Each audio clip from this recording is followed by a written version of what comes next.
Hello.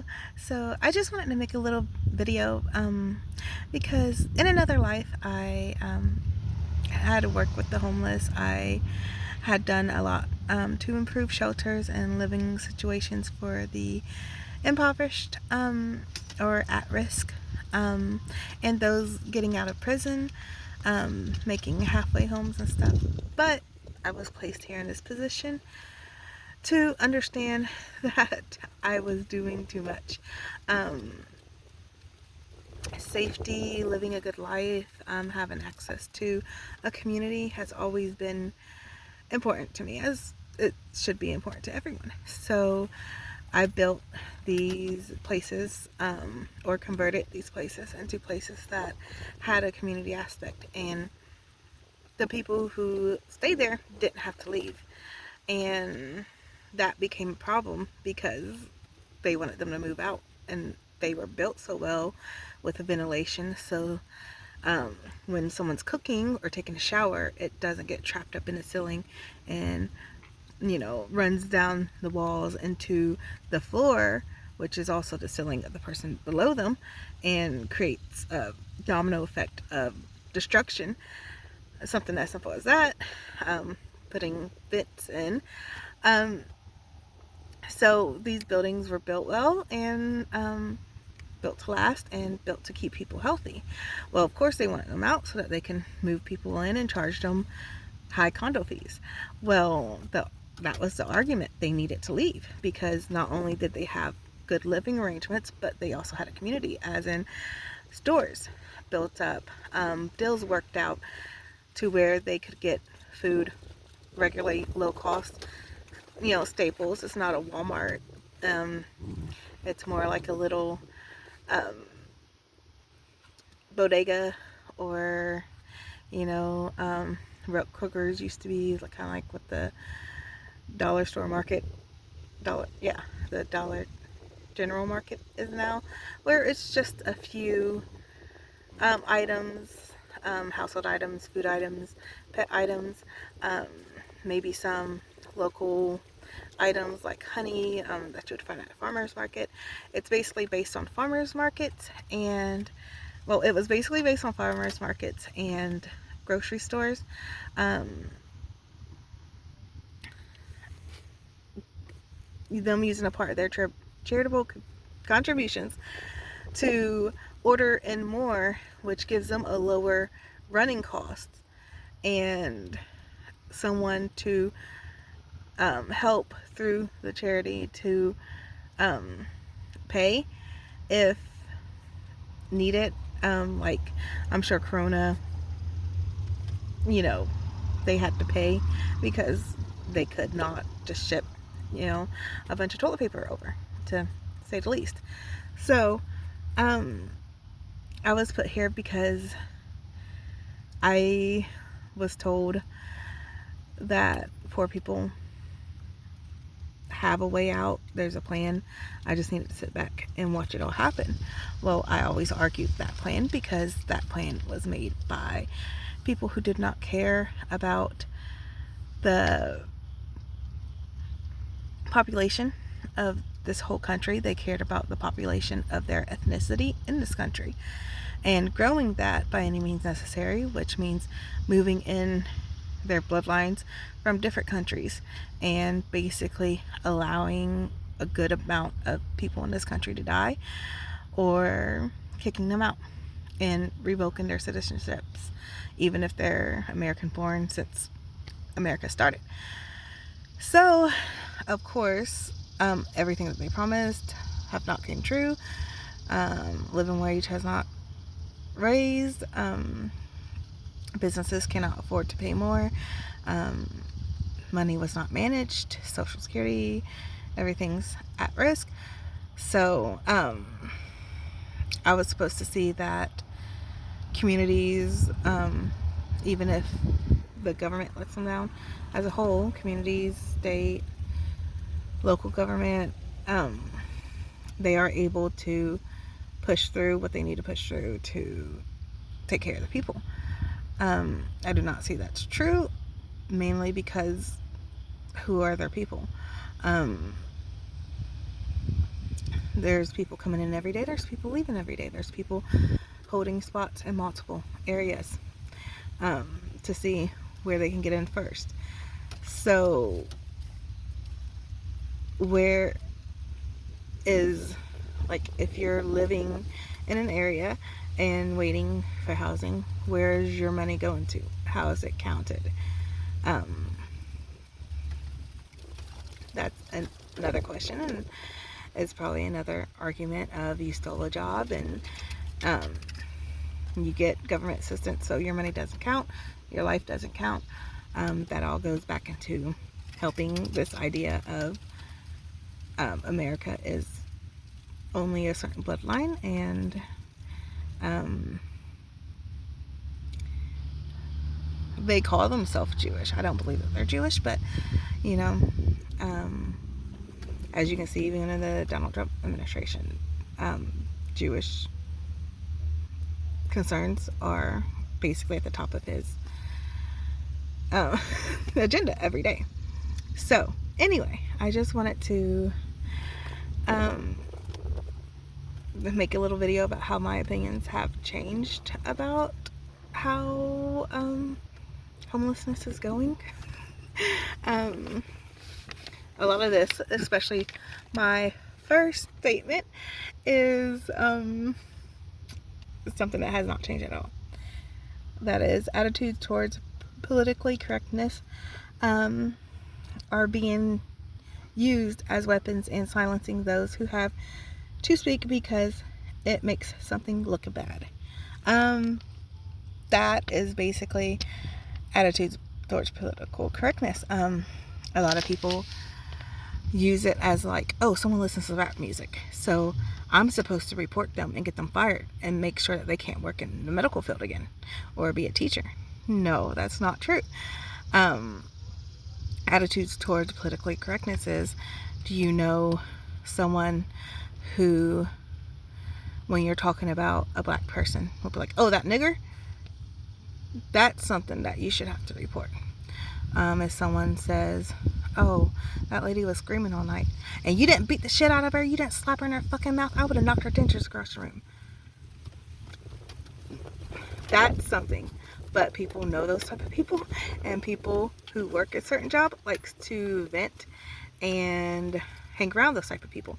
And those same type of people eventually, because of their attitudes, get jobs in places that they're not supposed to. And so it's just, oh, everyone's being too politically correct. No, you're taking your home life into your work life, and it's costing you your future, as in a career and stability of making above average wage. So and as far as it silences people, well, if you have a group, let's say at the Harmony House, and they're there every day, they look clean, they look well taken care of, they don't seem like they're on drugs, they're eating, you know, they're laughing, they know each other, that's great. But then you see some people who are new. There's no effort to get to know them. There's no effort to address any of their concerns.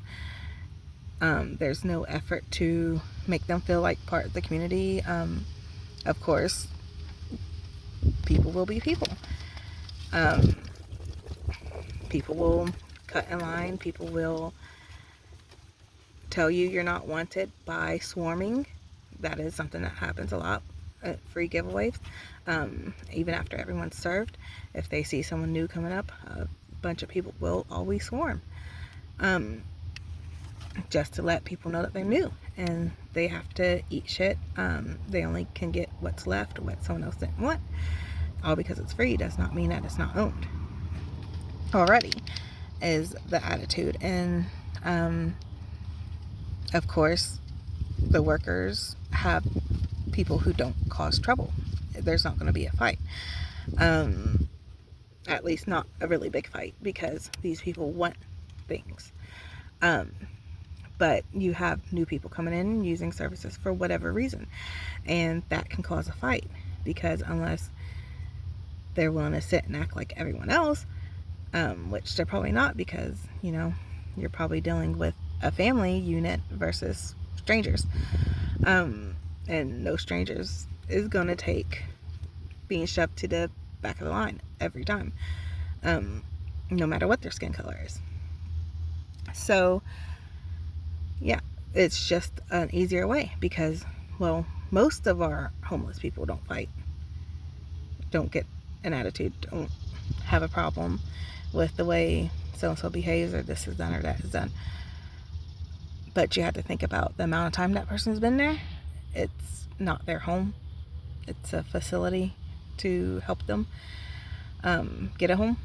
So after a amount of time, usually that person is no longer viable as in account of an opinion towards how the place is run.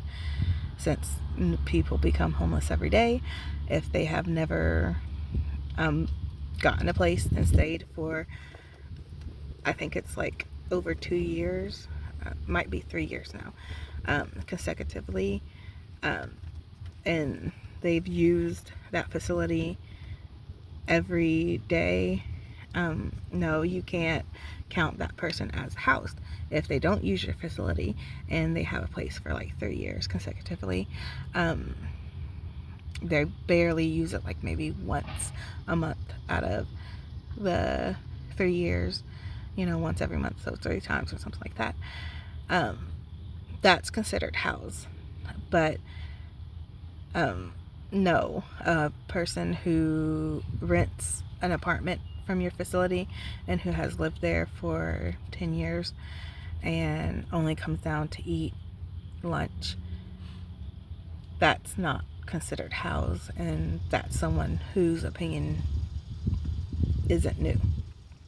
They've already made it what they wanted, and they have to let someone else who's going through a harder struggle than they are, since they have a lot, considering they're all homeless, or we're all homeless, but everyone who uses that facility, they are all homeless, including me, or they should all have that attitude of no one's having a better time than them.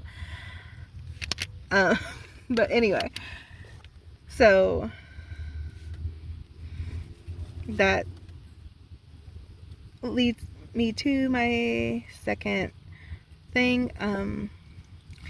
I use the term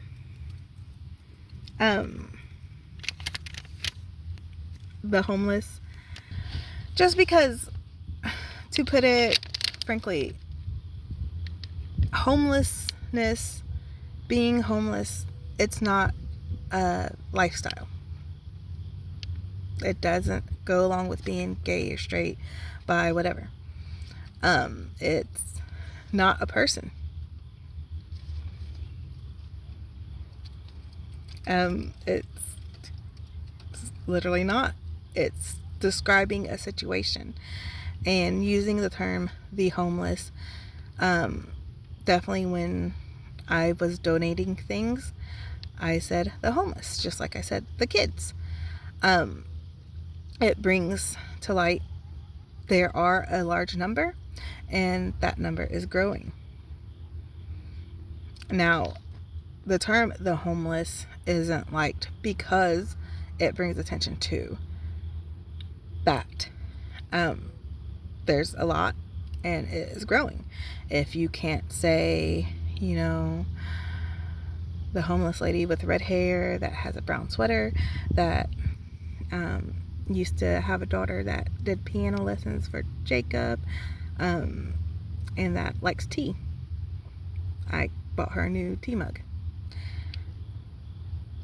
If there's so many you don't know them, that's when that term starts to be used, and it's not derogatory or insulting. It is speaking of an issue that you do not want to speak about in public, and definitely in front of a homeless person, because it makes them feel like you feel like they are wanting to attack or harm people with their numbers, which just like kids in school, how many of them know each other? think it's obvious how many know each other, but and who knows who, but anyway. So, like me, I shouldn't be the homeless lady at the park. I should be Angelique Wright, former caregiver, CNA, STNA, CSA, youth advocate, artistic influencer, ex-wife of Bo Morris, and who has health issues. Of course, how would you know any of that about me? That's why people are aged out of having a strong voice if they are using service, and people are brought in because how would you know any of that, or what the current round is facing, and what you're going to be battling and should be fighting in your community to prevent more people on the streets. The idea that if a homeless person is to say the homeless, it is rude, mainly because the workers want free stuff. That is something like when you donate, most workers don't understand the homeless, as in, I could just give this to a homeless person. But when it's the homeless, as in a large amount of people, who am I to decide? This facility is here to provide for everyone, no matter what. Like, I could go in there and take a shit and leave and come back the next day, and they would still have to provide service for me. How many people do that? Take a shit in the middle of the floor and leave there and come back the next day. Sorry. But that is why I donate, because once there is a large amount of people, I cannot pick and choose, and they cannot pick and choose, as in the workers. You can go and ask, and of course, how would they know it's there? But that's the workers' job too, to assess people and offer, definitely if they're new.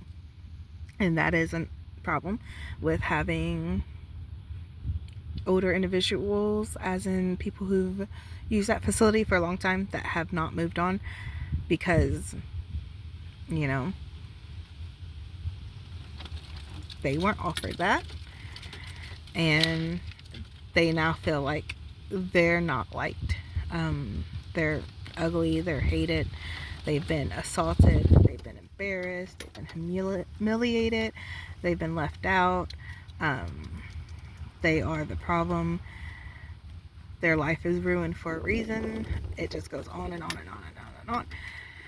And that's why you have to remove them from the situation. It's not because they are leeches or whatever.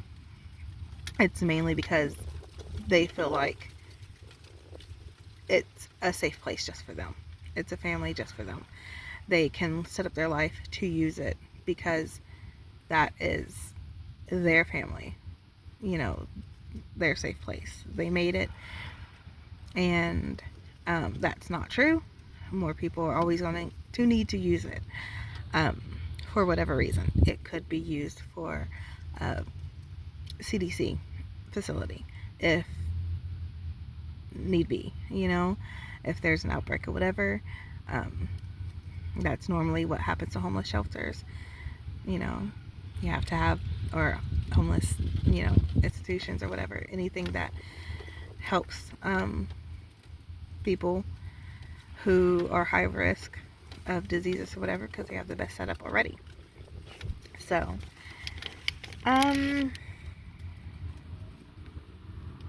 but yeah, so I think that's basically all of my key points of why I get so frustrated and why I don't really talk, and mainly because it's not my job to walk into the Harmony House or the Mission. even though I get frustrated seeing how a setup does not benefit anyone, the workers, the people who have to use it, the community, and how rules made does not benefit anyone. Yet again, the workers, the community, the people who use it, even if they think it does. It's not my job to walk into someone's house. It's not my job to walk into someone's work, or it's not my job to walk up to someone and tell them what to do. Everyone knows what their job is. Everyone has been hired. Everyone has been trained. Everyone is supposed to be working a job that you can at least stand. So hopefully they love it. People who don't work, people who have to use facilities or whatever, you know,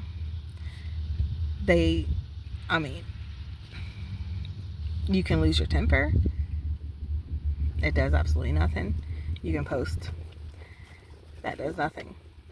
It's up to the workers to solve the problem, because that's really what they've been hired for, and that's why normally there's a lot of social workers. I don't know how many social workers are employed at the Harmony House. I don't know how many social workers are employed at the Mission, but the problem is a social worker knows how to keep a distance, and a social worker also knows how important it is to motivate and be realistic.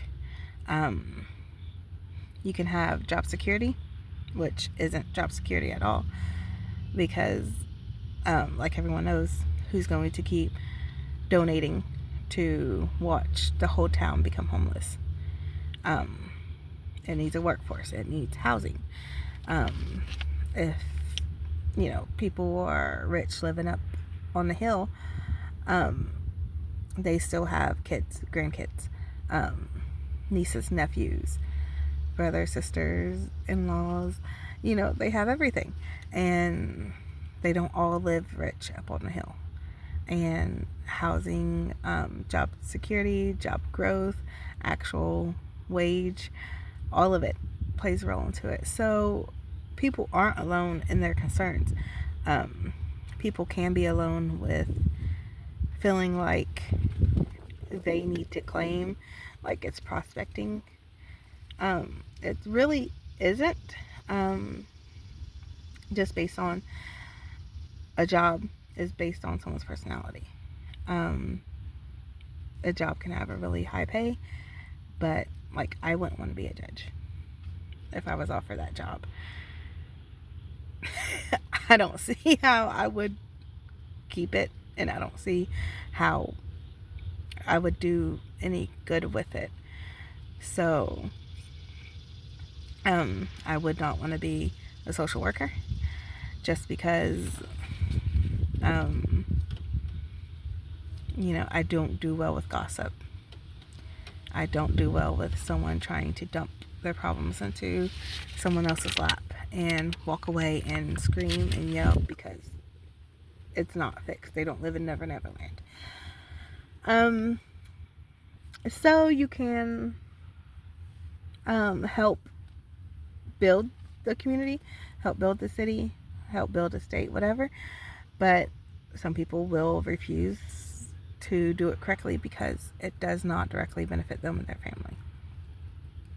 And they don't have that idea of fend for yourself, of sometimes no one has a dime, a dollar, a penny, a thought, an idea. Sometimes you might need to push yourself to figure out a way that isn't having a conversation, asking someone for something, or hinting to it. So yeah, this town is basically no different than others, except for community has been replaced with family. That's the community feeling in this town. Everyone's related, because a lot of families have grouped up different areas, and it's not a really good feeling. So those are my ideas, and that's still my opinion. And I just want to let it out because a lot of people have a lot of issues and they will not have a conversation. So just wanted to say something.